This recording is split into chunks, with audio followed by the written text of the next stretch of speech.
It was February 2022. Two friends from Raikia, a small town in Odisha, were returning home on their motorcycle. They had passed through Naurangpur and were approaching Bhawani Patna when a PCR van on night patrol stopped beside them. The policeman, upon seeing them, asked them to park their motorcycles on the side of the road. It was 12:15 a.m., and the suddenness of the police's arrival frightened them. They parked their motorcycles and then saw two officers emerge from the PCR van and approach them. As they approached, the two officers began questioning them loudly. But when they explained that they lived in Rai and were headed there, a constable inside the PCR van asked the head inspector, "Sir, they are going to Rai. Should we let them go?" Hearing the name Raikia, all the policemen inside looked at them in surprise. At this point, the police on night patrol wanted to stop them, but the situation was so dire that they couldn't comply. And during this time, they were about to face an incident that would terrify anyone traveling at night. The story of this terrifying night journey was shared with me by Chandrakant, one of our subscribers. Now, before you understand the rest of the story, please pay attention to what I'm telling you. This story is about Chandrakant and his friend Amit. They are residents of Raikia, a small town in the Kandhamal district of Odisha. Chandrakant's native town is in Odisha, Cuttack district. However, due to his father's job, they live in Raikia.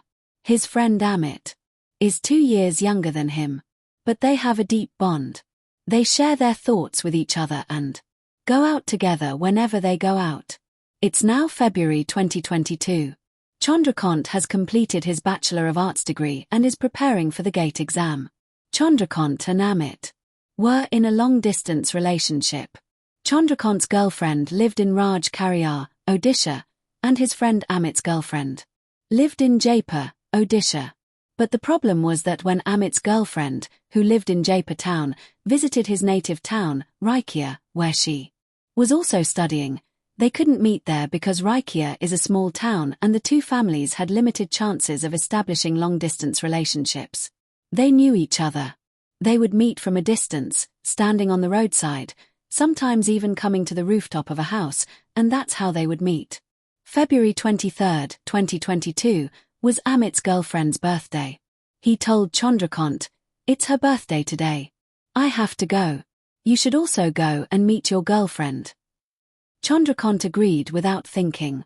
But when he arrived home, he realized that both of their girlfriends lived in opposite directions, Jaipur and Rajkariyar town. If they were to meet each other, they would have to travel a considerable distance in a day. The heat of love was so intense that they didn't even consider the distance they had to travel. Chandrakant had an FG bike, so they decided to leave home on that bike. Now, to understand where these people were going and what route they took, you need to look at this photo. The town of Raya shown in the photo is where Chandrakant and Amit lived. From here, they traveled 220 kilometers to reach Rajkariyar. Chandrakant's girlfriend lives in Rajkariyar. Amit's girlfriend lives nearby in Jaipur. So, to reach Jaipur, they first had to go from Rajkariyar to Bhawani Patna, and then take a small detour from Bhawani Patna to Jaipur. Right. From Bhawani Patna, another road leads to the town of Raya, and they were going to return home from this town. I hope you understand the whole story. Now listen carefully to the rest of the story. The next morning at 5:30, they both set off on Chandrakant's motorcycle to meet their respective girlfriends. At 12:30 p.m., they both left for Rajkariyar. They reached Chandrakant's girlfriend's house. Chandrakant met him there, and after about an hour and a half, they both turned back from Rajkariyar towards Jaipur. Amit's girlfriend lives in Jaipur. But before reaching Jaipur, they passed through the town of Bhawanipur. It was a small crossroads where they stopped and rested for a while. Bhawanipur is about 160 kilometers from Patna to Jaipur, and after having lunch there, they set off for Jaipur. Chandrakant explained that the entire route passes through a valley. They even encountered a forest along the way. But the forest is very beautiful during the day. So they ride slowly, enjoying the views of the forest, until they finally reach Jaipur. And this is where all the drama begins. By the time they reach Jaipur, it's 6 p.m. Amit says to Chandrakant, "Brother, give me your bike. I'm going to meet my girlfriend." Chandrakant says, "Okay, you take the bike and go." Chandrakant stops at a park. He says, "I'll wait here. In the meantime, you go and meet your girlfriend." After Amit leaves, Chandrakant starts walking in the park. An hour passes like this. Chandrakant calls Amit, "Where are you? Come on, friend." Amit replies, "We're at the mall. We'll be back in a while." Chandrakant hangs up and waits in the park. About 40 to 45 minutes later, he calls Amit again. Amit says to Chandrakant, "I'm arriving soon. In the meantime, you look online for a nearby lodge. We'll stay there tonight." Chandrakant says, "I'm not looking online. Come with me. We'll find one online. Online will be too expensive for us. If we talk to the lodge owner face to face, he might reduce the price. So, come quickly." With that, Chandrakant hung up. Amit returned around 8:30 p.m. and said to Chandrakant, "Let's find a lodge. We'll eat and sleep, but we have to leave for home early in the morning." Amit sat on the pillion bike, and the two set off in search of a lodge. After 2 or 3 minutes, they saw a lodge on the side of the road. They got off the bike and headed toward the lodge. As they approached the lodge, Amit's phone rang. It was a call from his office. Amit worked in the accounting department of a private company. The caller was his superior. He said, "Brother, there's a mistake in the report you submitted. You have to fix it before 9 o'clock tomorrow morning." Hearing this, Amit became completely distraught. He couldn't understand how he would go and fix it before 9 a.m. He had no choice. He had to rush home and finish all the work. His report had to be submitted to the office by 9 a.m. Amit then said to Chandrakant, "Brother, I just got a call from the office. It happened by chance. I made a mistake, and they're asking me to come home and fix it." Chandrakant then replied, "How can we go now? I've never crossed that road at night. You tell the office staff that I'm not feeling well. We won't be able to come." Amit then said in a tense voice, "Brother, you don't understand. They'll fire me. Please come." Chandrakant reluctantly agreed, as this trip was going to prove very costly for them. Both of them were very hungry. Amit said, "Brother, let's stay here for now. We'll eat something on the way." At 9 p.m., they left Jaipur for their hometown, Raikya. One more thing, I had posted a story about Jaipur on my channel earlier. Many people asked, how did I come to Jaipur from Odisha? Actually, it's in Rajasthan. By the way, there is a Jaipur in Odisha too. You can find it if you search on the internet. They leave Jaipur city and travel about 10 kilometers. They see a roadside dhaba. Chandrakant says, "Let's stop here and eat something. There's a forest ahead anyway. I don't know if we'll find anything." They park their motorcycle near a dhaba and go inside to eat something. The dhaba wasn't very crowded at the time. When Amit went to the wash basin to wash his hands, he noticed a man standing nearby. He came over and washed his hands too. After washing his hands, Amit followed Chandrakant and sat at the table where Chandrakant was sitting. They were sitting facing each other, and the man was sitting on the 4th chair, 2 chairs away. When the waiter came, they said, "We need this and that." Meanwhile, the waiter asked the man, "Driver, what do you want?" They learned that the man sitting there was a truck driver. They chatted for a while. The driver asked, "Where are you going now?" "What? Are you going to Koraput?" Koraput is another town on a different route. Chandrakant replied, "No, we're going to Raikya." Hearing Raikya, the driver stood up and looked around the parking area outside the restaurant. He said, "There's no parking here. How are you going?" "By the way, the buses aren't running right now. The bus leaves once a day at 1 p.m. It doesn't stop here." Amit replied, "No, we're going by motorcycle." After listening to him, the driver simply said, "Son, do one thing. Stay at the restaurant tonight. It's 6 a.m., so you can leave then. Chandrakant asked, "What's the matter? Why are you refusing to go? We have to. Go anyway." The driver replied, "Look, we should agree. We don't want to go that way either." He asked, "What's the matter? Tell me. Why are you refusing?" The driver didn't say anything. He said, "Look, this is our advice. I'm the driver. I travel this route often, so there's something to it." Amit replied, "No, we have office work, it's very busy, and we're both passengers, so we'll take it. No problem." The driver didn't say a word to them after that. He quietly ate his food and got back in the truck. Now, the two finished their meal and moved on from that point. Now, if you look at their return route, you'll see that they first went to Naurangpur, a little further from Jaipur, and then from Naurangpur to Bhawani Patna. From Bhawani Patna, they had to go via Nola to reach Raya town. When they reached Bhawani Patna, they saw a police PCR van passing by on night patrol. A policeman waved to them and said, "Put your motorcycle aside." They parked their motorcycle, and then two policemen from the PCR van came towards them.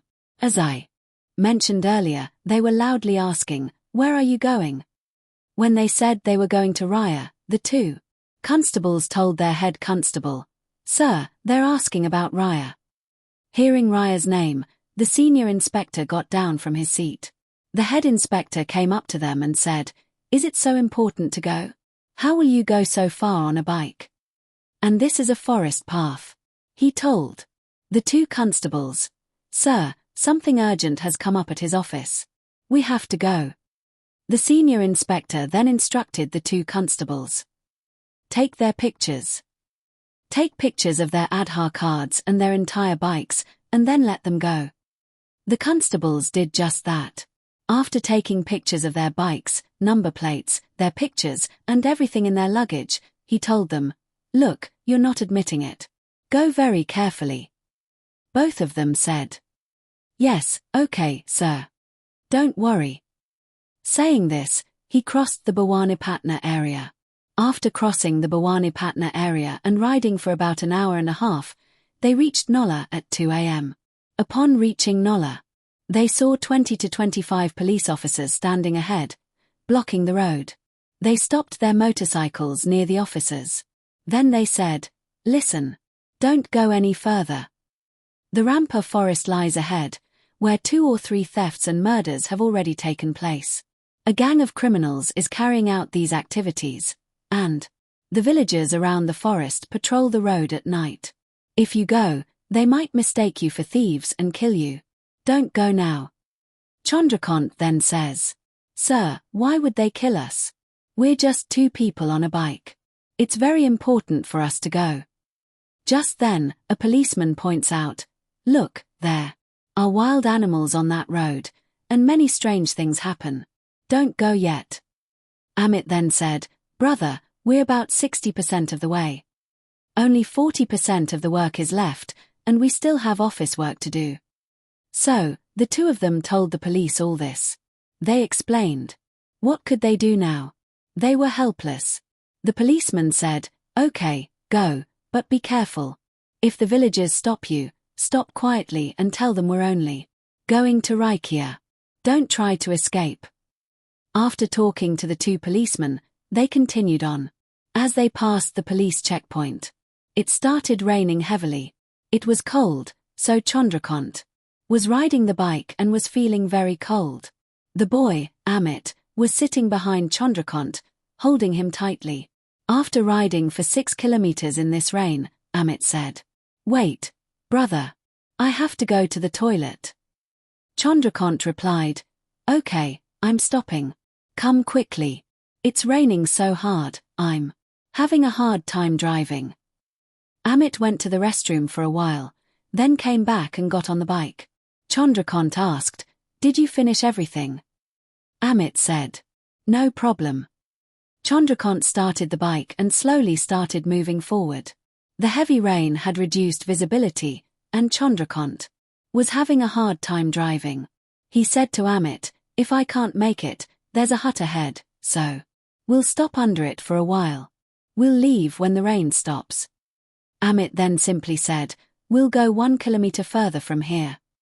After driving a kilometer further, Chandrakant saw a shelter on the left, the kind where cows are tied. He stopped the bike and both of them got down and stood under the shelter.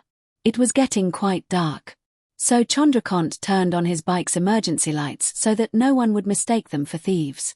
By this time, Chandrakant was not focused on anything else. His entire attention was on the bike and the rain, and he was hoping for it to stop. After a while, when the rain stopped, he said to Amit, "Come on, sit down, we'll go back." And brother, after saying this, when Chandrakant turns to look at Amit, when he sees Amit, he realizes he's not wet at all. Chandrakant's shirt and jacket are soaked, but Amit is completely dry. There's not a trace of water on his body. Seeing this, Chandrakant says to Amit, "Hey, you're not wet at all. I'm completely drenched. Water has even seeped into my pants. How are you standing here so dry?" Amit replies, "Come on, brother, hurry up. The rain just stopped. Why are you arguing like this?" Amit leaves the shelter and calls Chandrakant over. Chandrakant gets on his motorcycle. This time, because they need to reach their destination quickly, he doesn't ask many questions. They travel 3 kilometers from the shelter. 3 kilometers. Further, headlights fall on the road ahead, and he sees 10 to 15 people standing on the road. 5 or 6 of them have sticks. These were the villagers the police had warned about. When he reached them, they offered to stop him. He went and parked his motorcycle. A villager came and asked Chandrakant, "Ain't you scared? Where are you going?" Chandrakant replied, "We're going to Raya." Then the man said, "You're going alone. You have amazing courage." Chandrakant replied, "Where are you going alone? My friend is riding behind me, isn't he?" The man replied, "Brother, is there anyone else riding there? You're alone on this motorcycle." Hearing this, Chandrakant turned his head and found that no one was on his motorcycle. Amit was missing. He immediately began sweating. He didn't react much. The man kept asking, "Where is your friend?" Chandrakant replied, "He was right behind me. We were sheltering there to escape the rain." Chandrakant and the man were still talking like that when they saw a Tata car. A sumo was coming towards them in the distance. The Tata sumo stopped a short distance away, and Amit got off the sumo. He walked towards Chandrakant. Chandrakant asked, "Brother, how did you get in the sumo?" "I was on my bike." Amit replied, "Brother, you dropped me off right where the police station was. I told you so many times to stop. I got off to talk to the police, and you left right then. I told you so many times to stop, but you sped away so fast that even the police couldn't do anything. Later, those policemen found out about a sumo, so they sent me in that sumo." Chandrakant didn't argue with Amit. He said, "Okay, you get on the back of the bike," and he took Amit with him. When they got a little further from the crowd of villagers, Chandrakant said, "You just told me you had to go to the toilet." Amit replied, "Brother, where did you say that? I've been standing with the police ever since." Chandrakant's condition worsened upon hearing this. He couldn't explain anything to Amit, fearing he would be terrified if he revealed everything. Chandrakant ignored the incident and sped up his bike. After a while, they reached a place called Tumedi Dam, a 38-kilometer drive from there to his district. But Chandrakant explains that as soon as we drove 12 kilometers beyond Tumedi Dam, a dense forest began. It was so dense that we couldn't see any other source of light except for our motorcycle's headlights. Since it was a forested area, I slowed down a bit, and no one was traveling on that road. Occasionally, a few four-wheelers would pass us. Chandrakant was already frightened. After a short distance in the forest, we came to a turn, and about 100 meters from that turn, his motorcycle stopped. Chandrakant said to Amit, "Brother, it seems there's something wrong with the battery. Give it a little push, I'll try to start it." They tried hard, but their motorcycle did not start. Then Chandrakant said, "Brother, this is the uphill part of the valley, and the climb is very less in the distance. That means there is a climb here. After this there will be a slope, so there will be no problem. You push the motorcycle from behind, and I will pull it. We just have to reach that slope." Chandrakant held the handle of the bike and Amit started pushing from behind. Chandrakant noticed that Amit was applying too much force. He asked Amit, "What happened? Why are you applying so much force?" The climb was very steep, and Chandrakant told that the weight of his motorcycle had reduced considerably. Then Amit said from behind, "Why am I pushing? I'm just pushing normally." Chandrakant realized, "Hey, this is Amit, and he's getting a little scared." They had climbed the hill and now faced a steep slope. Chandrakant said, "I'm on the bike, so you can jump up while pushing." Amit said, "Okay." As they descended the slope, Amit jumped on top. Chandrakant explained that on the slope where their bike should have been moving at a fast speed, their speed suddenly slowed. It felt as if someone was blocking their motorcycle from the front, trying to stop it from moving forward. Before Chandrakant could understand anything, their motorcycle had slowed significantly.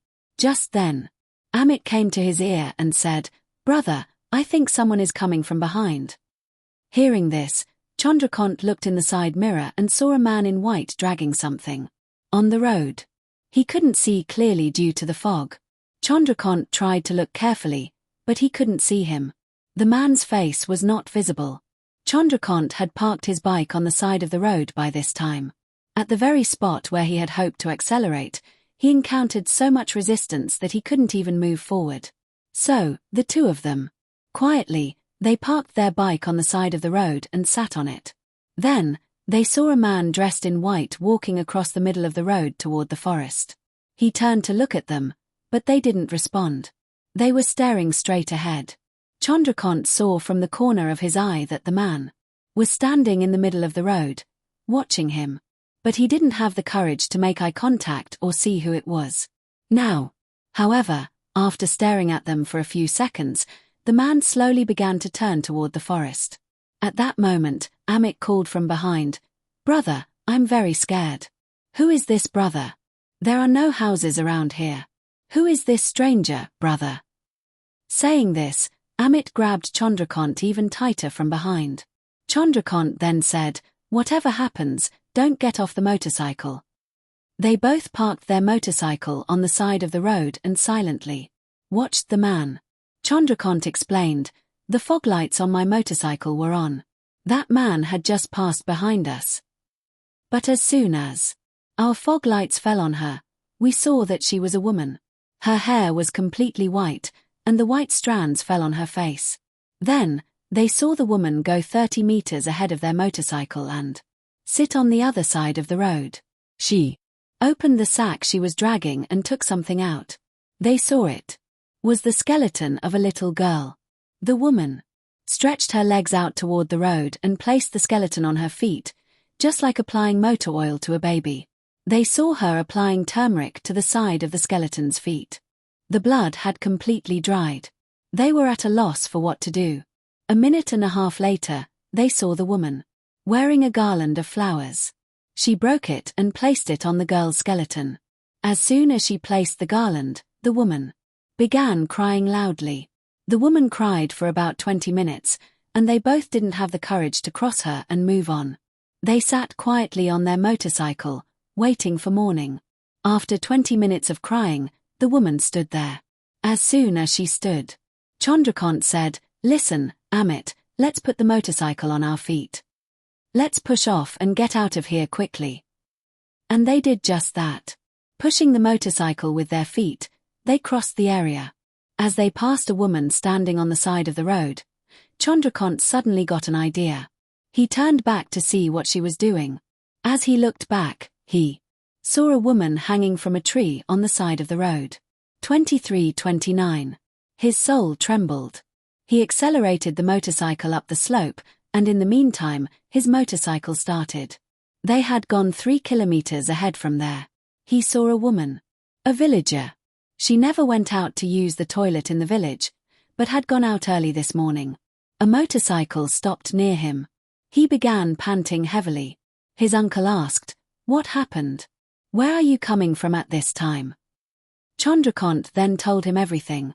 His uncle said, "Son, if you had gotten off the motorcycle, your bodies wouldn't have been found in this forest." Then his uncle recounted the entire story. He explained that a few years ago, a woman was traveling that way with her husband and 7-month-old son. They were on the motorcycle and were hit by a car. Her husband died on the spot, and her 7-month-old daughter was bleeding from the head.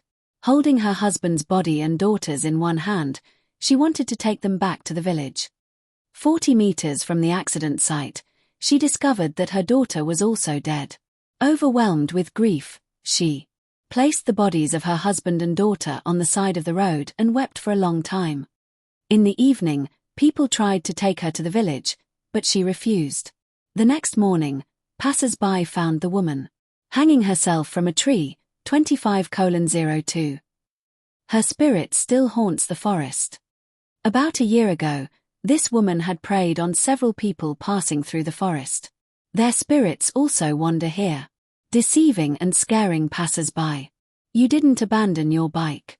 It was very good, son.